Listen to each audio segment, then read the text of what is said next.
when evil attacked. Ground Zero in New York. And I remember standing there the next day and looking at the building. I felt like I was looking through the gates of hell. It looked so devastating because from where you could stand. Those comments from the president in Alaska yesterday are getting a lot of attention since his own records indicate he did not visit Ground Zero the day after the attack.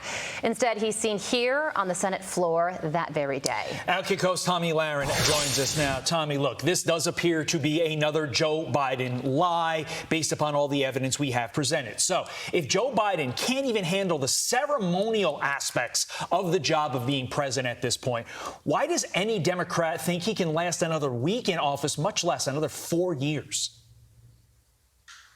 I don't believe that they actually think that. I just think that they know that the alternative is Kamala Harris, and perhaps that is worse.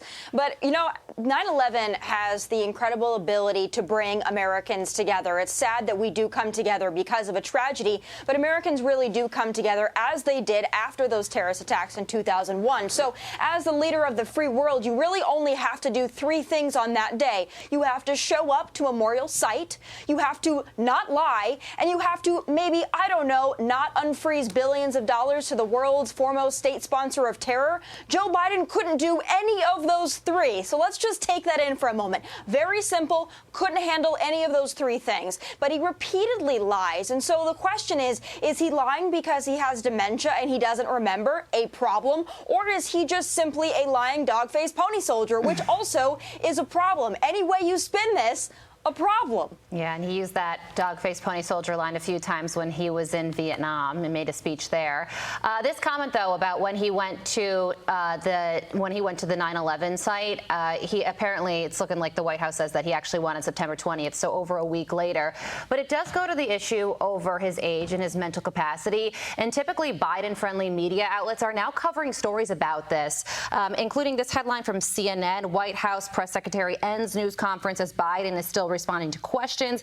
The Daily Beast also did a write-up. Biden wraps up G20 conference by announcing, "I'm going to bed."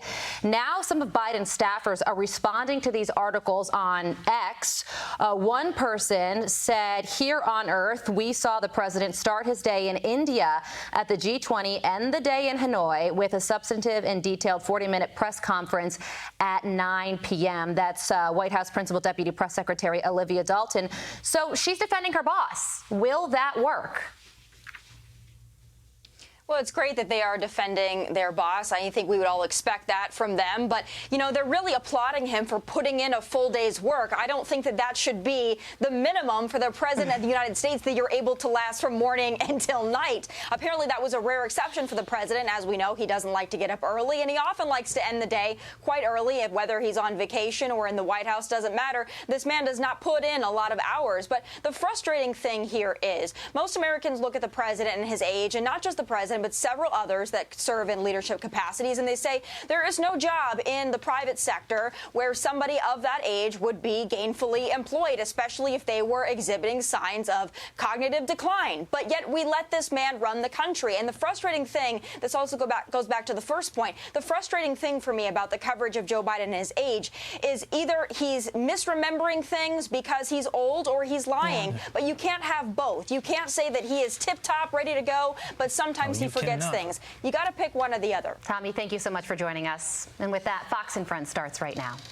I'm Steve Ducey. I'm Brian Kilmeade. And I'm Ainsley Earhart. And click here to subscribe to the Fox News YouTube page to catch our hottest interviews and most compelling analysis.